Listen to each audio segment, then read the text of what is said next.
Welcome back, viewers, to Roo Studios Tekkit 1.2.9G.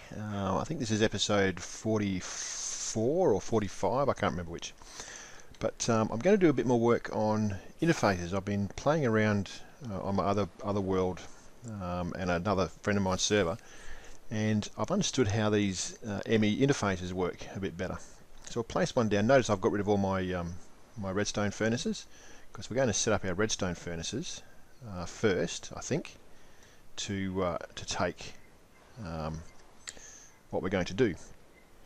And the way we're going to do it is we're not going to manually place them in anymore. We're not going to filter ores out so it automatically smelts stuff. We're going to actually have it smelt stuff when we need it to craft things. So we're going to keep the raw ore in our system until we need it. And then it's going to go through the whole process to make the dust or make the ingots and process and refine from there. So we've got to go from raw materials through to what we want to build. And if you look up in here, right, you can see all the slots we have for our encoded patterns. Well, the interface has the same thing down the bottom here. You can put encoded patterns down in here, and it's not oh damn it, I've got some blocks there. It's not a case of placing stuff in here like so to get it locked out. You can actually put something in here and force what you want it to come out of here. So for example, if we look at what have we got that we can smelt? Silicon, no. Aluminium. Aluminium's a good one. So if we get some aluminium, let's just place it down where there's some power. I can get access to some power here somewhere. Oh no, back here, there's a bit of power back here. There we go. So if I place a furnace just here, should power up. Okay, now what I'm going to do is I'm going to put one aluminium ore in here. It smelts it up, and it gives us one aluminium ingot. Great. So what we can do here now is we go into our pattern encoder and we go, one aluminium ingot is going to make me, one aluminium ore is going to make me one aluminium ingot. So I've forced it to go in there. Notice when you put it there, there's nothing there. Well, I'm going to do that. I'm going to encode it, and there it is. Crafts one aluminium ingot with one aluminium ore. Well, okay, so the game's smart enough to know that if you put an interface next to this with an input on it, it can actually now call for and craft aluminium ingots when you need it, simply by placing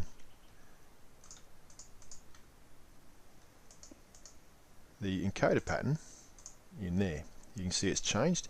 So now what can happen is when we hook this up to our ME network, you'll see with our aluminium ingot, when we've got done there, there'll be a little craft underneath it, and that will mean that I want to craft it for such. You can say craft me this many, so I don't need to actually go and physically put things into chests and have it go through item ducts and all sorts of stuff. It'll just go straight to the ME system and it'll go, yep, I know what you want, here's the pattern, here's the machine I'm going to use, and it goes and makes it. So we're going to do that. Right, now there's a number of ways of setting it up. I've got a few bits and pieces here, and one of the ways I saw on a friend of mine's server was basically one there, one there, one on top, one here, and one here. Then you had the things all the way around it, and basically you had to do another one with another 4, another one with another 4. I thought there must be a better way of doing it,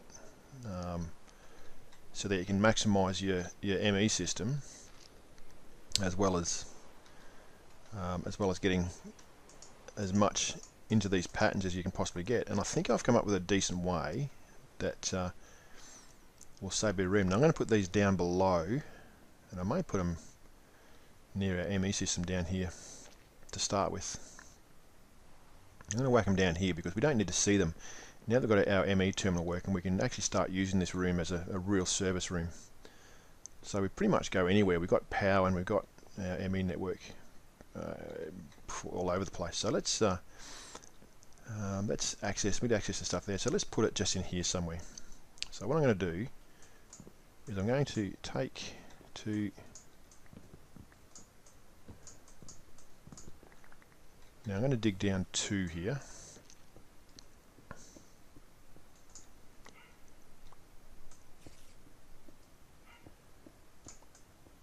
And the reason for that is I'm going to put down, I'm just going to put down a block here for now, and I'm going to put 1 redstone furnace just there. Now, will this work? Let's check, see if it works. Go away, you. And what we need to do is we need to put a interface on top. Now, the patterns will go in there, which means the top needs to be an input. And what we need from that side is an output somewhere.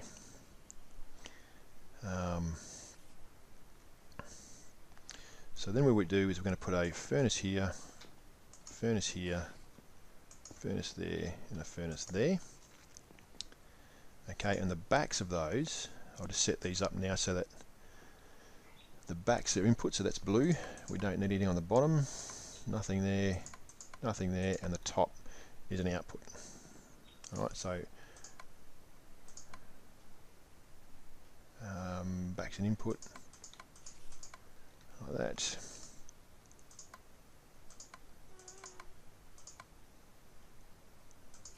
Back's an input. Oh, so that's the back there, that one, that's the bottom. Like that.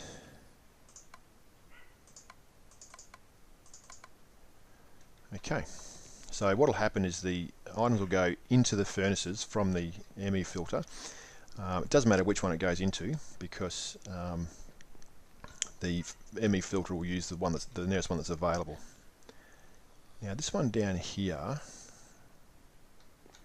the top was the input, so we need an output. So the top was the input, and we need an output from somewhere. So I think we'll just leave, in fact we'll make both of those an output. It doesn't matter which, the bottom, the back. In fact we can make the back an output as well, it doesn't matter. So they can all be outputs from there. Right, we're going to power it from the bottom. So we're going to have power going around here, and we'll have it coming up one side to power the next one up. Alright, so from there we're going to get some basic import buses, and we're going to pop them down on each of these here. Alright, and we're going to put 1 cable in the middle. Okay, now the ME interface will put from the pattern, it'll place things into the furnace, it'll come up, around and back into the input pattern, and it'll go into the top ones up here for exporting into the ME network. Okay, so what we can do there now is we can grab another couple of import buses, which I've put away. Let me go upstairs and grab them, and we'll place these on top of the other input buses, like so, and another cable just there. Although you probably won't need that other cable. That might be a no, you will need it because it needs to connect to the other interface. So let's just head up a block or 2. Here we go. So the next we put down is a interface there, and then we put down on top of that a redstone furnace on top, and then 1 around each of the sides, and 1 there. Oops, and 1 there. Alright, so now what we need to do is configure the outputs on these. So this one, the bottom is bottom's an input, don't need anything on top, and these can all be outputs like that. And this one, again, the back's the input, and the bottom is the output, and we don't need anything there.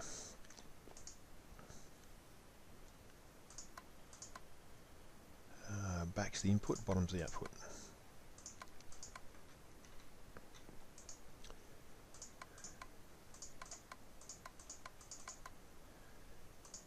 that, and one more.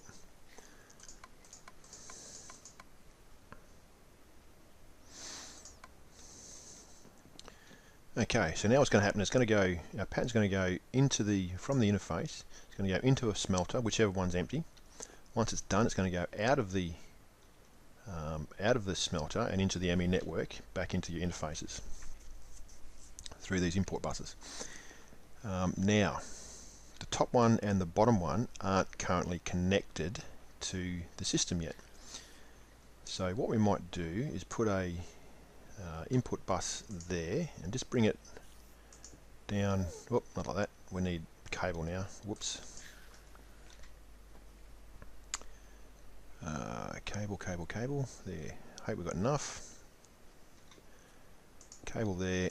Bring it down to there. So that's that one, and then do the same with this one. There, and there. So that's now connected to the ME network. All we need to do now is just connect it to the live cable, and that'll all be working fine. Now what we need to do is we need to get power to all of them, and it shouldn't be a hard task, because all we need to do is 24 enough. Maybe 24 will be enough. If we run, let's see, let's run one there. Good, there.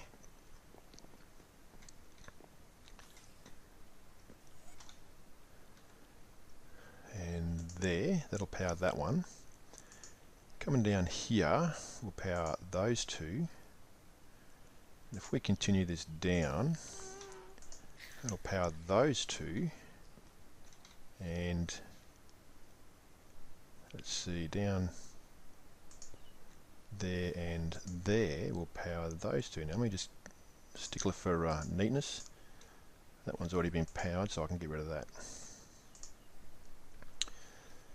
Alright, and now what I'm going to do is just pop one down on this side to power that. Oops, those two. Moving on up. There.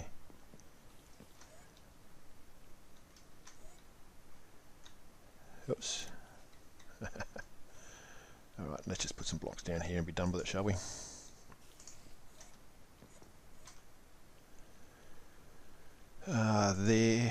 There, and there. Okay, so that should have everything powered now. Looking fine. Okay.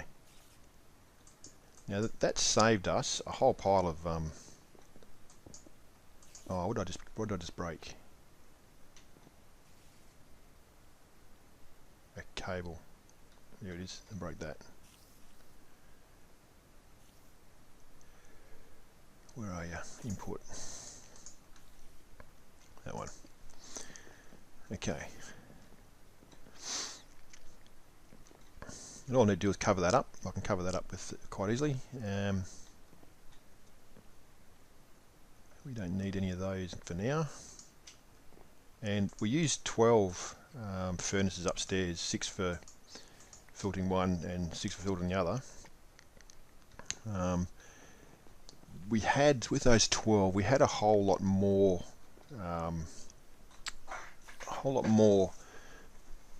ability to filter stuff out than this one, so we're going to probably need to make another tower. So we may not need the top one. In fact, I may just get rid of those top ones and bottom ones in the future, but we can, as you can see, you can put 10 furnaces around 2 ME filters, and then start putting our patterns in. Now I made a pattern here already for this, which is aluminium ingot. Let me just, oh, that's already connected up. Let me just connect up the ME network now. Probably going to need some more cabling, I think. Oh, we might get away with it. Beautiful. Alright, so now she's all connected up. So if I go to my aluminium ingot upstairs and I get rid of all my aluminium ingots, there's probably thousands of them. In fact, what I can do is I make that to craft. You'll notice that we now have aluminium ingot in our crafting core. So we can click on that and go craft me 64 of them, and it'll craft 64. So let's cancel that and have a look at how much aluminium ingot we have. So we have 2,292. So let's make 100 of them, shall we? So go back to crafting. Let's make 100 and go begin. Now we look at our aluminium. It should start to smelt. There we go, upwards. We can see it starting to make more. So if we go down and have a look at our furnaces, one of them will have, there it is there, will have aluminium in it. Now it'll keep going, it'll keep cooking those recipes up until that crafting has been finished. Now we may not have all the ore in there, but the system's smart enough to know that as soon as you get ore in there, it'll pop it in there and keep going until it's made enough. So if we go up to our crafting terminal, or our monitor,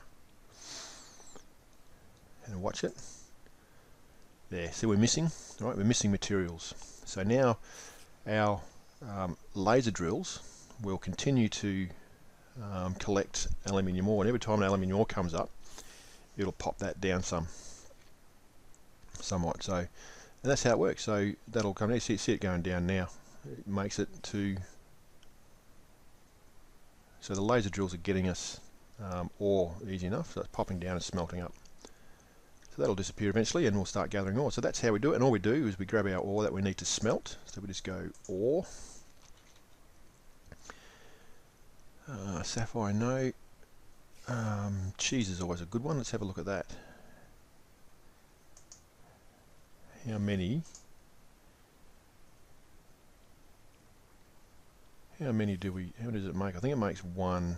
Do we have one back here? We do. All right. So we put that in there and see what it makes. So one cheese ore gets us one cheese curd. So let's just put that down.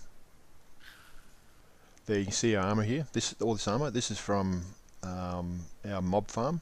So we've got to set up a disposal system for this, and we can do that using our interfaces like we had before, fairly easily.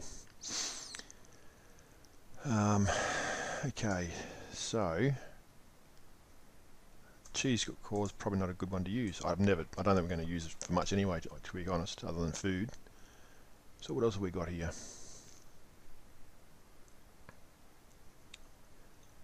Now the ruby. Gee, there's not much here else here that we can actually smelt. But what we can do, let's go to our dust. We can do the same with the dust. So we have yellorium dust here. Mind you, with yellorium dust, I may automate that because that's being fed from the ore into dust, into nuggets, straight into our reactor. So we don't even need to touch that. I might set that up as a separate thing into a smelter. That'll be fairly easy to do. But let's do it with, well, let's do gold. So we just grab 2 of those, come around here, see how many gold ingots we get from one dust. I think it's just 1 for 1. Yep, 1 for 1. So now we've got dust and a gold ingot. Let's go and encode the pattern. One there and one there. Encode.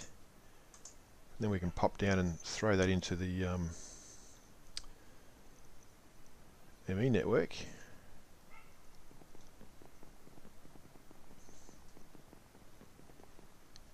Oops. Just do one at the top here. Pop it in there. There's a pattern there, so we can now go and have a look at our crafting pattern. Here we go, our gold ingot's been crafted, so we can go, let's see how many, cancel that first, let's see how many gold we have already. So let's bring it up to 3,700, shall we? So we need 24 of them. So let's go to crafting and go 24, begin. So now that'll be smelting. You'll see one pop up here. You go, 8.